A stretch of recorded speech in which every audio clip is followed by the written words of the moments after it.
कैसे हो दोस्तों। मैं Shubhankar Pandey, achieve target with Shubhankar channel में आपका स्वागत है। आज हम नए सब्जेक्ट को लेकर चलते हैं। बहुत सारे बच्चों की मांग थी, तो हिस्ट्री जो चल रहा था उसी हिस्ट्री में हम आगे बड़े पोर्शन को लेकर चलते हैं।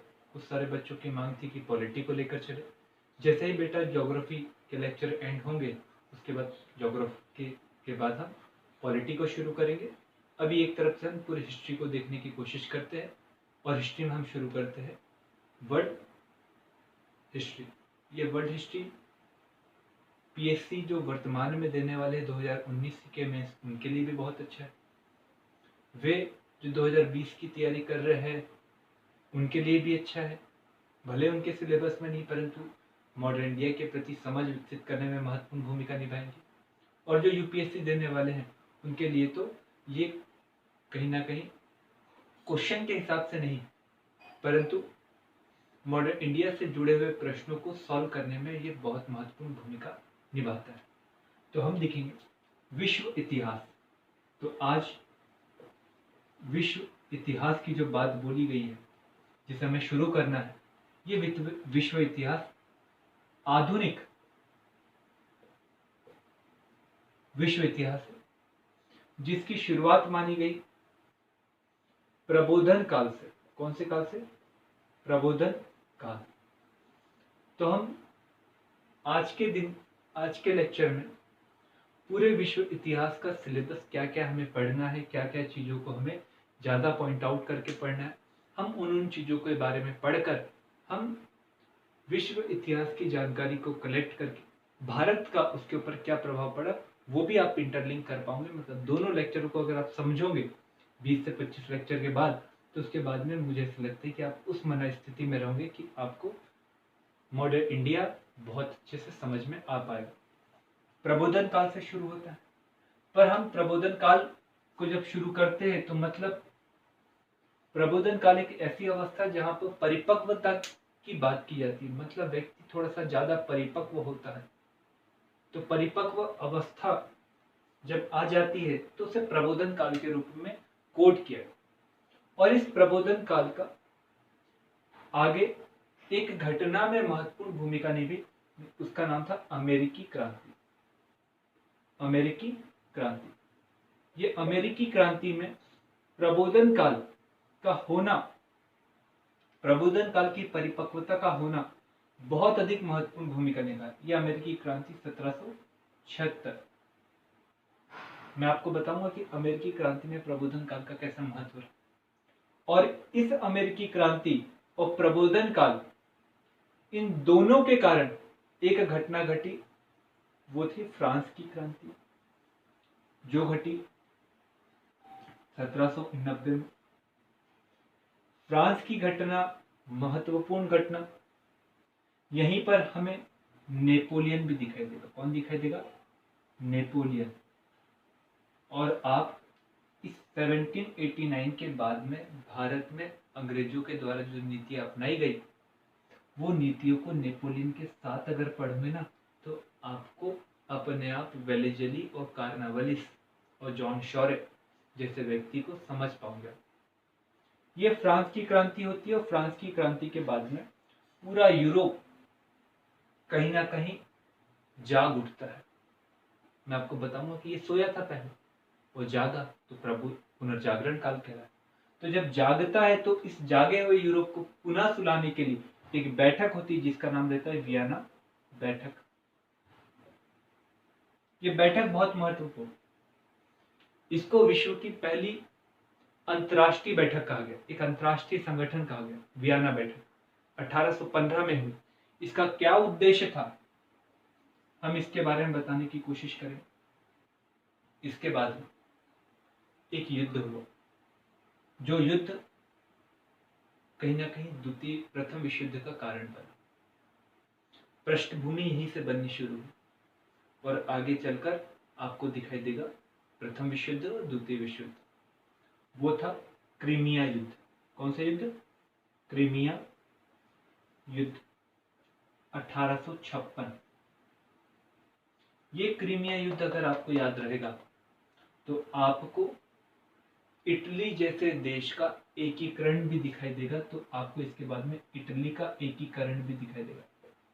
तो आप इटली का एकीकरण देखो, वर्तमान में जो इटली दिखाई दे रहा है ना आपको, ये इटली छोटे छोटे 200 से 300 राज्यों में बटा हुआ था और छोटे से छोटे राज्यों को मिलाकर एकीकृत किया गया। तो ये एकीकरण कैसे हुआ हम देखेंगे। 1871 में इसका एकीकरण पूर्ण हुआ। किसके नेतृत्व में हुआ हम ये देखेंगे। इसी के बाद में ये जब एकीकरण चलते रहता है इटली का, तो इसके ऊपर में एक देश है जिसका नाम है जर्मनी। ये जर्मनी भी पहले 300 छोटे छोटे राज्यों में बटा पड़ा था और ये जर्मनी मिलता है, कई छोटे छोटे राज्य मिलते हैं तो वो बन जाते हैं जर्मनी। तो पढ़ेंगे हम जर्मनी का एकीकरण। ये जर्मनी का एकीकरण एक महत्वपूर्ण अध्याय है जो कहीं ना कहीं द्वेष का कारण बनता है। जर्मनी का एकीकरण होता है जिसके कारण अन्य आउटसाइड के जितने देश रहते हैं उन देशों की सीमा कहीं ना कहीं इसके अंतर्गत आती है और दोनों के बीच में द्वंद्व बनता है। वो खासकर बनता है फ्रांस के साथ। कई सारे युद्ध होते हैं, इसमें एक प्रमुख युद्ध रहता है जिसका नाम है सोडान का युद्ध। ये सोडान के युद्ध के बाद में एक संधि होती है जिसका नाम रहता है फ्रैंकफर्ट संधि। और ये फ्रैंकफर्ट संधि जब होती है फ्रांस के साथ में, तो जर्मनी उसका इतना दुरुपयोग करता है, इतना मानहानि करता है कि जर्मनी के द्वारा की गई मानहानि को कभी भी फ्रांस भूलता ही नहीं है। तो जब भूलता ही नहीं है तो वो अपने मन में उस अपमान का बदला लेने की हमेशा कोशिश करता है। और जब ये कोशिश करता है तो वो हमेशा तैयार में रहते हैं कि कब जर्मनी फंसे। और इसी दौरान आपको दिखाई देगा कि जर्मनी पूरे यूरोप का शक्ति का केंद्र बन जाता है। जब शक्ति का केंद्र बनता है तो फिर दो देश रहते हैं प्रमुख रूप से, एक रहता है ऑस्ट्रिया और एक रहता है रूस। ये दोनों देशों की महत्वाकांक्षा रहती है काला सागर पर अधिकार जमाना। काला सागर आप देखोगे तो आपको समझ इस पर अधिकार जमाने की कोशिश होती है और इस पर अधिकार रहता है तुर्की का। किसका रहता है? तुर्की का। और काला सागर पर अधिकार जमाने की जब कोशिश होती है और रूस और ऑस्ट्रिया दोनों परम मित्र रहते हैं जर्मनी के, और इनमें से कोई एक ही देश को जर्मनी सपोर्ट कर सकता था। और यही कारण हुआ कि उसके द्वारा एक देश को समर्थन दिया गया और एक देश का विरोध किया गया। और ये सब हुआ बर्लिन सम्मेलन में। कौन सम्मेलन में? बर्लिन सम्मेलन 1878। और इसी के बाद में दो गुट बन गए। एक फ्रांस का वाला गुट जिसमें रूस आ गया, क्योंकि दुखी किससे हुआ? वो जर्मनी से। जर्मनी ने किसकी मदद की? ऑस्ट्रेलिया की। और उसके साथ में जुड़ गया कौन? ब्रिटेन, क्योंकि ब्रिटेन को अब डर लगने लगा कि काला सागर पर ऑस्ट्रिया का प्रभाव होने लगा और भैया जर्मनी धीरे धीरे बड़ा हो रहा है, तो कहीं ना कहीं उपनिवेश की मांग कर रहा है। और उपनिवेश की जब मांग करी तो ब्रिटेन भी दुखी हो गया। किससे? जर्मनी से। फ्रांस पहले से दुखी था और रूस भी दुखी हो गया। ये तीन अलग हो गए और जर्मनी, इटली और ऑस्ट्रेलिया ये लोग एक तरफ हो गए। साथ में उसके साथ मिल जाता है तुर्की। और इन सब घटना के बाद में हमें दिखाई देता है इसी समय में प्रथम विश्व युद्ध 1914 से लेकर 1918। पूरी कहानी बताऊंगा, एक एक स्टेप पर लेकर चलूंगा ताकि आप लोग समझ पाए। प्रथम विश्व युद्ध जब होता है तो इसी दौरान, प्रथम विश्व युद्ध के बाद में और उसी दौरान हमें रूस में दुनिया की महानतम क्रांतियों में से एक क्रांति हो जाती है। रूस में वेलशेविक क्रांति या अक्टूबर की 1917 की अक्टूबर की क्रांति। ये क्रांति एक महत्वपूर्ण क्रांति रहती है जो आगे आपको शीत युद्ध में दिखाई देगी। शीत युद्ध का कारण बनती है समाजवाद, यहीं से आता है। दुनिया में वैज्ञानिक समाजवाद यहीं से आता है। कार्ल मार्क्स का समाजवाद आपको यहीं से दिखाई देगा। इसी के बाद में आप लोगों ने शायद इस साइड का नोट कर चुके होंगे। यहाँ पर जब रूस की क्रांति होती है और प्रथम विश्व युद्ध होता है, तो प्रथम विश्व युद्ध के बाद में एक संधि होती है, जिस संधि का नाम रहता है वार्सा की संधि। और साथ में हर देश के साथ अलग अलग की है। जब वार्सा की संधि होती है तो हमें दिखाई देता है कई सारे देश दुखी होते हैं, जिसमें जर्मनी खुद दुखी होता है, इटली भी दुखी होता है। और इटली से जन्म लेता है मुसोलिनी। कौन लेता है? मुसोलिनी। मुसोलिनी का काल देखिए। और फिर जर्मनी में जन्म लेता है हिटलर। तो हिटलर देखिए। और हम इसी दौरान देखेंगे पहली विश्व मंदी 1929 की। और जब हम ये सब देखेंगे ही, तो इसी के बाद में हम देखेंगे विश्व मंदी के समय में रूस में समाजवाद का विकास स्टालिन के नेतृत्व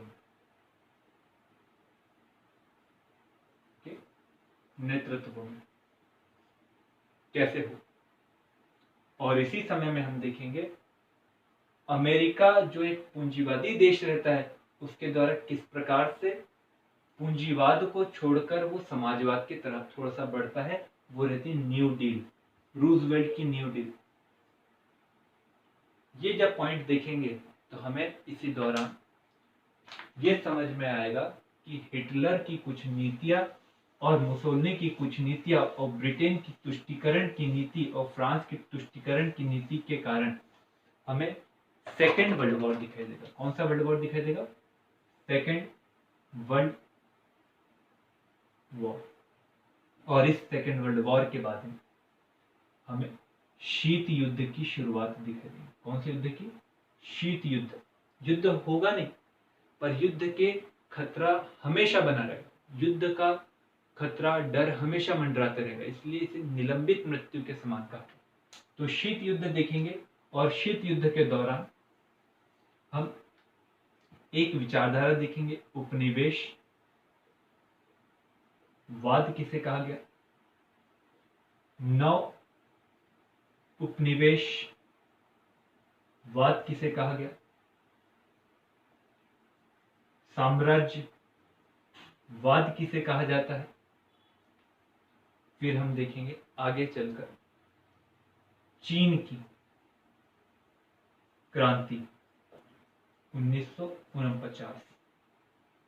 ये पॉइंटों को देखने के बाद में कुछ और अगर पॉइंट अगर आपको लगेंगे, जैसे कि कभी कभार बच्चा बोलता है कि सर आप थोड़ा परमाणु के बारे में बताइए, परमाणु युद्ध के बारे में बताइए, आप एशिया के बारे में थोड़ा सा बताइए, अफ्रीका के बारे में बताइए, वियतनाम युद्ध के बारे में बताइए। तो समय समय पर मैं उसके वीडियो भी आपके लिए सुविधा के अनुसार प्रोवाइड करते रहूँगा। तो आप लोग को थोड़ा सा मैं बताने की कोशिश करा कि हमें कौन कौन से टॉपिकों को पढ़ना है। तो आप लोग ने टॉपिक लिख चुके हैं, मुझे ऐसा लगता है। ये टॉपिक हर जगह एक दूसरे से लिंकअप है। कैसे लिंक? पुनर्जागरण काल हुआ, मनुष्य पहले सोया हुआ था। सोया क्यों था? तो हम बताएंगे कारण, कल के लेक्चर में वही चलेगा, नेक्स्ट लेक्चर में। जब मनुष्य सोया था फिर वो जागा, और जागने के बाद जब उसमें चेतना आई, तो चेतना का सबसे पहला उदाहरण दिखा प्रबोधन काल। हम उसमें कुछ चिंतकों को पढ़ेंगे, जैसे रूसो, कांट, जैसे वोल्टेयर, मोंटेस्क्यू। ये प्रमुख सिद्धांत, इनके द्वारा कुछ ऐसे सिद्धांत दिए गए कि उस सिद्धांत से कई सारे लोग प्रभावित हुए। कई सारे लोगों को पता चला कि भैया हम स्वतंत्र पैदा हुए तो हमारे ऊपर किसी और का जबरदस्त नियंत्रण क्यों, जबरदस्ती नियंत्रण हमारे ऊपर क्यों। और जब उन लोगों में स्वतंत्रता की भावना ज्यादा जागृत होने लगी तो अमेरिकी की क्रांति दिखी। जब अमेरिका की क्रांति दिखाई दी तो अमेरिका में जब लोग स्वतंत्र हुए तो अमेरिका की मदद की इस क्रांति में फ्रांस में। और फ्रांस में था राजतंत्र, जो राजा की इच्छा ही राजा का शासन कहलाता था। जब फ्रांस ने मदद की तो फ्रांस के कुछ सैनिकों को पता चला कि भैया अमेरिका में वहां का शासक तो स्वतंत्र है ही, साथ में आम जनता भी, ऐसा क्यों ना भारत फ्रांस में हो। और इसी बात को लेकर जब वो फ्रांस पहुंचा तो फ्रांस के लोगों में चेतना जागृत हुई और 1789 में फ्रांस में हुई क्रांति, जो कई चरणों में चली, जिसमें एक चरण में आपको नेपोलियन दिखाई देगा। नेपोलियन की क्या नीति रही कि ब्रिटेन उससे डर गया, नेपोलियन की महाद्वीपीय व्यवस्था हम देखेंगे। और उस नेपोलियन की मृत्यु के बाद में जब वो वाटरलू के मैदान में हारता है और हारने के बाद में सेंट हेलेना उसको भेज दिया जाता है और 1821 में उसकी जब मृत्यु हो जाती है, तो उसके हारने के बाद में ही नेपोलियन के द्वारा जो त्रासदी फैलाई जाती है और जो लोगों में चेतना भेजाई जाती है, उस चेतना और त्रासदी को कम करने के लिए 1815 में होती है बैठक, जिसे कहा जाता है वियना बैठक। इसी बीच आपको मैं एक पॉइंट लिखना भूल गया, औद्योगिक क्रांति भी आपको बताना जरूरी है। औद्योगिक क्रांति चलती है और वो ब्रिटेन में चलती है, उसके बाद में औद्योगिक क्रांति का फैलाव सभी देशों में हो जाता है। फ्रांस, जर्मनी, स्पेन, पुर्तगाल उसका सहायक, इटली, अमेरिका, धीरे धीरे धीरे धीरे सभी देशों में औद्योगिकरण हो जाता है, खासकर पश्चिमी यूरोप के देशों में। और इसी दौरान जो छोटे छोटे देश रहते हैं, जैसे कि इटली, जो कई सारे भागों में बटा, वहां पर भी एकीकृत इटली की बात आती है। आपको मैं ले जाऊंगा रोम, तो रोम जो इटली है वर्तमान में, वो पूरा रोम साम्राज्य के अंतर्गत आता था। मतलब पहले भी इटली एकीकृत था, परंतु कुछ लोगों के कारण, सामंतवाद के कारण इटली 300 छोटे छोटे राज्यों में बढ़ जाता है। और इन 300 छोटे छोटे में राज्यों में बंटने के कारण वहां पर एकता की भावना तभी भी रहती है।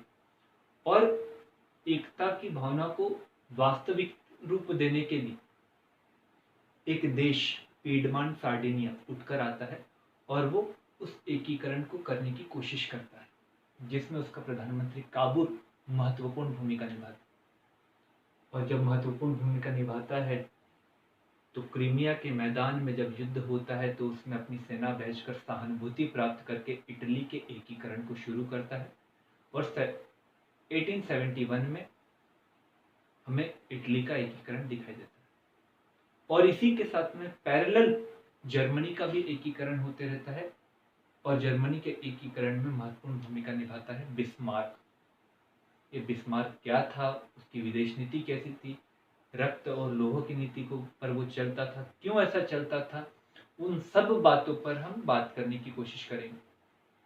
जब बिस्मार्क समझ में आ जाएगा तो भैया बिस्मार्क के कारण विश्व युद्ध लंबे समय तक के टलते रहे। पर जैसे ही वो प्रधानमंत्री पद से हटता है और जर्मनी का नया शासक बनता है तो वो कहता है कि हमें भी सूरज के नीचे जमीन चाहिए। और सूरज कौन रहता है? ब्रिटेन। क्योंकि ब्रिटेन के बारे में कहा जाता है कि उसका कभी साम्राज्य में कभी भी सूरज अस्त नहीं होता। जब सूरज के नीचे जमीन चाहने की बात करता है तो कहीं ना कहीं चुनौती मिलती है, किससे? ब्रिटेन को। जब ब्रिटेन को चुनौती मिलती है और फ्रांस पहले से दुखी रहता है और बर्लिन सम्मेलन के कारण रूस जब दुखी होता है तो तीनों देश एक तरफ हो जाते हैं और जर्मनी के साथ में ऑस्ट्रिया दिखाई देता है और ऑस्ट्रिया के साथ में तुर्की और इटली। अब धीरे धीरे इन लोगों के बीच में तनाव बढ़ते जाता है और तनाव बढ़ने का एक प्रमुख कारण बनता है सर्बिया के क्षेत्र में स्लाव जनजाति के ऊपर आधिपत्य रहता है ऑस्ट्रिया का। और वहां पर हो जाती है 1914 में ऑस्ट्रिया के राजकुमार की मृत्यु और उसी के साथ शुरू होता है फर्स्ट वर्ल्ड वॉर की शुरुआत, और जो 1918 तक के चलता है। और इस 1918 तक के वर्ल्ड वॉर जब चलता है, इसी दौरान हो जाती है रूस में वेल्शेविक क्रांति, 1917 की वेल्शेविक क्रांति, जो एक समाजवादी क्रांति होती है, जो लेनिन के नेतृत्व में होती है। और लेनिन की मृत्यु जब जैसी होती है उसके बाद में स्टालिन उसको संभालता है और स्टालिन के समय में विकास कार्य दिखाई देता है। और इसी दौरान जब जैसे ही युद्ध समाप्त होता है, वर्ल्ड वॉर समाप्त होता है, तो वार्सा की संधि होती है, जो बहुत अधिक प्रतिशोधात्मक, आत्मनिर्णय नहीं करने देने वाली, विरोधाभासी, सिद्धांत के विरोधी, ऐसी वो संधि की परिकल्पना, जिसके कारण दुखी होते जर्मनी के सभी नागरिक। और उस जर्मनी के नागरिक को दुख देखकर और उनके दुख को और विरोध में बदलकर हिटलर पैदा होता है। 1933 में हिटलर चांसलर बनता है और लगातार वो विदेशी शक्तियों को कहीं ना कहीं वो हराने के लिए लगातार वार्सा संधि के प्रावधानों को तोड़ता है। इसमें मुसोलिनी भी पैदा हो जाता है। मुसोलिनी क्यों पैदा होता है वो बड़ी दिलचस्प कहानी है। जब आपको मैं बताऊंगा तो आप लोग बोलेंगे कि भैया एक जीता हुआ देश भी हार गया, कैसे हारता है। मैं आपको बताऊंगा कि इटली प्रारंभ में तो जर्मनी की तरफ से लड़ रहा था, परंतु 1915 में वो मित्र राष्ट्रों की तरफ से लड़ गया और फिर ने इस बात में कि भैया उसको कुछ मिलेगा। जब कुछ नहीं मिलता है तो उस समय में वहां की जनता दुखी होती है और वहां से मुसोलिनी का जन्म होता है। और सेकेंड वर्ल्ड वॉर की हमें शुरुआत दिखाई देगी ये दोनों के जन्म के बाद। सेकेंड वर्ल्ड वॉर चलता है। इस समय में चर्चिल एक प्रभावशाली नेतृत्व करता दिखाई देता है, जो ब्रिटेन के राष्ट्र प्रधानमंत्री। और इसी दौरान हो जाता है लास्ट वॉर, जो बम गिरता है हिरोशिमा नागासाकी पर। ये कहीं ना कहीं एक वॉर से समाप्ति तो करता है, दूसरे वॉर की शुरुआत करवा देता है, जिसका नाम रहता है शीत युद्ध। ये शीत युद्ध का टाइम बताया गया है कि 1945 से लेकर 1989 तक के चला, परंतु अगर इसकी शुरुआत बोले तो 1917 से ही हो चुकी थी। मैं आपको पूरी बातें बताऊं। और इसी के बाद में इसी समय में हमें दिखाई देता है कई राज्य धीरे धीरे जो उपनिवेश थे वो स्वतंत्रता प्राप्त करते, जिसमें भारत प्रथम रहता है। वियतनाम, श्रीलंका, बर्मा धीरे धीरे स्वतंत्रता प्राप्त करते हैं। और स्वतंत्रता प्राप्त करते तो उपनिवेशवाद की थ्योरी आती है, नव उपनिवेशवाद की थ्योरी आती है। और इसी दौर हमें दिखाई देता है चाइना में क्रांति। चाइना में क्रांति कैसी हुई उसके बारे में हम पढ़ेंगे। सनायत सेन कौन थे, चंगाई शेख कौन थे, हम उसके बारे में पढ़ेंगे। समाजवाद वहां पर कैसे आया हम उसके बारे में पढ़ेंगे और पूरी चर्चा करेंगे। और चर्चा करने के बाद में आप वर्ल्ड हिस्ट्री के कई सारे बिंदुओं को आप जान चुके होंगे।